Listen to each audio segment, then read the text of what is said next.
So when I'm talking about my out of control child, I'm going to start by just rejecting the premise that I was ever going to be able to control him in the first place. And what that kind of looks like for us is focusing less on rules, which are things that I implement, requirements that I implement on another person, and instead on boundaries, which is something I set up to keep myself, my other kids safe. And the overarching theme that you're going to see in a lot of these tips is based on the idea that kids are going to learn best by example. And so we're leading by example. One around. It's better not to argue. My mom told me this so many times growing up.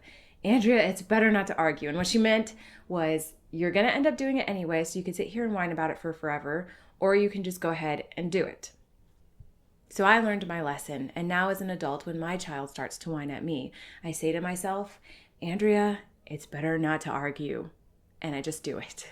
That sounds a little bad, but my husband and I really had to spend some time getting on the same page on this because apparently he just didn't ever really argue with his parents. He just did whatever he was told.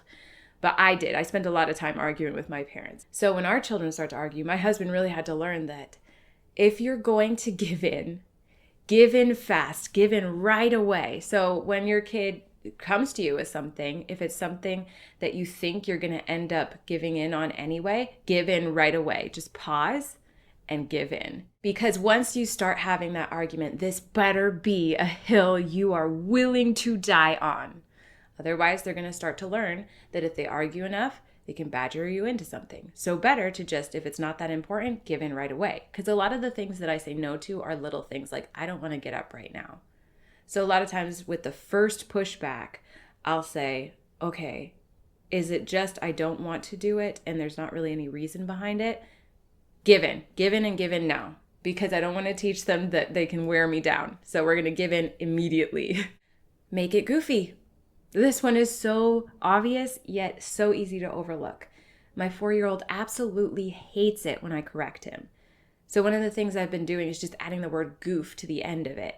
And it really brings down the tension a little bit. So for example, if he says, because it's Friday, and I say, it's not Friday, it's Tuesday. He's going to double down, Mom, no, it's Friday. Or he's going to get upset because I told him he was wrong. So instead, I just say, it's not Friday, it's Tuesday, goof. And all of a sudden, I've kind of diffused that situation just by adding goof to it. And it can be other stuff too. Like sometimes when we would try to get him to go somewhere, he would just pitch a fit about it. And so my husband started doing silly walks. That's not going to work forever, but it's working now. That's going to help to avoid some of the conflict and some of the pushback by just making it silly. And then he's more likely to go along with it. Tell someone else. We have two radically different parenting styles when it comes to our 6-year-old and our 4-year-old. So with our 6-year-old, he doesn't seem to mind being told to do stuff. It doesn't really bother him. So one thing we'll try is to tell our 6-year-old to do something, and then our 4-year-old jumps in to do it with him or jumps in to be first. And it sometimes works when I tell my spouse, when I tell Matthew to do something too, that the 4-year-old will just jump in and get going. I can't tell my 4-year-old anything without him snapping at me. But if I tell somebody else to do it in his hearing, he's much more likely to jump in and try to do it too. Do it yourself. This goes along some of the same lines. If I am doing something, my 4-year-old wants to be involved and wants to do it too. But if I ask him to do something, he's not going to want to do it. He's going to fight me on it. And it's going to be a battle because he's pretty darn stubborn. So for instance, if I want him to clean the table, then I wait until he's in the room, and then without any expectation of him actually cleaning the table, I go clean the table. And 9 times out of 10, he's going to jump in and try to do it instead of me. I don't know why, but that's what he does. So do it yourself. And in that same vein, I also don't require my kids to say please and thank you. If I'm there, I say please and thank you. So for instance, if they get something, I say thank you, Grandma, or whatever. I don't expect them to say thank you, Grandma, though. I just say it. And that's one way that I example saying thank you. But additionally, if my child does something for me, or does something nice, I say thank you to my child too. And that's the important bit that people forget sometimes, is you need to be telling your children please and thank you too. Not just exempling it for them with others, but exempling it for them with them. Appeal to a higher power. One of the easiest ways to tell my child no without telling them no is to tell them that I don't have the authority. So sometimes that's an activity that is dad's activity, and you'll have to ask daddy when he gets home. And we do that a lot, especially since I'm the primary parent at home. Sometimes it's a law. Sometimes it's a rule that's outside of our household and not something we really have control over. Or if we're at someone else's house, someone else's rules. So appealing to a higher power is a great way to avoid the argument, because he's like, oh, you don't have any way to get around this either. Where this has backfired is my 4-year-old has an imaginary phone. Some kids have imaginary friends. My 4-year-old has an imaginary phone. He calls it his disappearing phone, and he pulls it out and makes phone calls on it all the time. It lives in his back, and he pulls it out and makes phone calls all the time to people we know. And he's figured out that the phone has a lot of power. So when we say no, he says, well, my phone says yes. And we have to explain to him that we put the things on the calendar in the phone. And it's not that the phone is the authority figure. So that's where it's backfired for us a little bit, is that he keeps trying to override our decisions with his phone. Break the rules. It's more fun if he thinks it's bad. So for instance, if we're cleaning up, sometimes the best way to encourage him to clean up is to toss the toys into the toy chest or whatever. Anything like that makes it seem fun and exciting to him. Use praise very sparingly. So there are 2 instances in which I use praise with my 4-year-old. When he is fishing for praise, Mama, look what I did. Or when he genuinely did something really nice and I'm being extremely genuine. I try to never use praise when I'm trying to get my 4-year-old to do something. Now, this is in direct contrast to how I interact with my 6-year-old, because my 6-year-old is mostly nonverbal, and we use some of those ABA tactics with him a little bit, where you set up a situation for him to succeed, and then when he does succeed with the action that you want, you praise it so that he learns how to follow directions. So we use that a lot with my 6-year-old, and he doesn't seem put off by it. But my 4-year-old can tell if you're trying to convince him to do something. Even when I'm sneaky about it, if I'm trying to encourage a behavior with praise, he gets mad at me and sometimes retaliates. So I try not to use praise for outcomes with my 4-year-old. Let them back out. Be someone they can trust. For example, a few weeks ago we went to the dentist, and my 4-year-old did great. He did awesome. He was outgoing and talkative, and he was very brave with getting his teeth cleaned, because he'd had them cleaned before, but I don't think he really remembered having them cleaned before. But then the hygienist wanted to do x-rays, and he was a little nervous about that, and he said he wasn't sure he wanted to do that, but she explained the whole process, and he said he'd try. And I was really proud of him for trying, okay? So she tries to get the x-rays, but it's hurting. You know how x-rays are. They kind of jam into your gums and everything. It's hurting him, and she doesn't get the picture. So she says, let's try again. And he says, I don't think I can. I don't want to do this. I'm all done. And she says, okay, well, let's just try one more time. And so she tries again and doesn't get the pictures, because even though he tried, it was hurting his mouth, and he opened and everything. Okay? This was the point that I think I probably should have stepped in.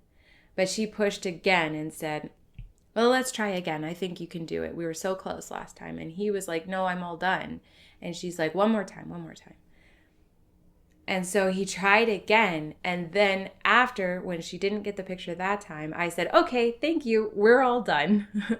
We tried. We'll try again next time. And she was trying to push for a 4th time. And it's just, I could see that he was not having it. And the thing was that he did so well. He was so brave, and he tried 3 times. And she was just going to keep pushing him, and I didn't want him to reach his breaking point. And I think I maybe should have even stepped in one time earlier. But he did okay. And that was an instance where I feel like it's important for me to be someone that he knows he can trust to step in. It's like when you ask your parents something that you know they're going to say no, like that you go somewhere with a friend or something, and then they disappoint you and don't say no. It's like that. Like, be the person who says no when they want you to. Like, be the parent they can trust. And that doesn't mean don't make them do hard things. That just means have their back. Play along. As long as it's within your power, play along with them when they're upset. For instance, sometimes my son gets hurt, and I don't think he's hurt all that bad, but he insists that he's hurt, and he says, oh, I can't walk, or I have a cut, or whatever. And I don't see anything. He seems fine to me. But instead of saying, you're fine, get up, you're okay, rub some dirt in it, I say, okay, how can I help? And it's not coddling him like, oh, my poor baby. None of that. It's just, okay, you're hurt. How can I help? And this does two things. First, it validates his feelings. So whether he's really as hurt as he says he is, he's at least emotionally upset. He's hurt emotionally, regardless. So it validates his feelings. There's something wrong. He's telling me, and I'm saying, okay. All right. And two, he gets better faster. So when I invalidate his feelings, maybe this is just my child, but if I invalidate his feelings, he's going to be upset for a whole heck of a lot longer than if I validate his feelings. 9 times out of 10, if I validate his feelings and give him what he thinks he needs, whether it be a Band-Aid, whether it be a hug, whether it be a glass of water, or need to carry him somewhere, once I validate those big feelings and validate that injury or whatever's happened to him, he's much more likely to come back in 5 minutes and be like, I'm healed. And then it's great because then we can go on with life rather than him being mad at me and him feeling hurt. And also, again, like I don't have his back. This last one I've had kind of mixed results with, but it does sometimes work. So I wanted to include it here. And that is when they are whining up a storm, they want something and they're whiny, restate what it is they want in the way that you want them to say it. So, I want my show. Instead, say, Mama, can I please have my show? Now, obviously, my child notices and is like, what are you doing? Why are you doing this to me? But he does usually go ahead and repeat it. Now, here's the most important part. If they are whining and you're trying to use this tactic, make sure that you have the power. Because if you don't have the power, then you're just going to be in an argument. So this will only work if it's something that they want you to do. It's not going to work if it's something that you can't control, if they're just whining because. So a lot of these tips were from Casey with At Peace Parents on YouTube. And she works specifically, she's a researcher of like wartime and how it affects the cultures.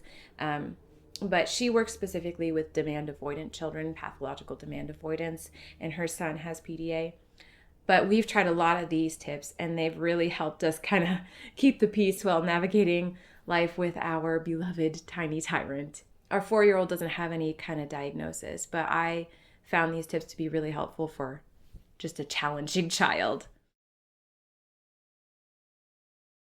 I think it's hilarious that my 4-year-old truly believes that there's a kid in his class named Potato and refers to him that way.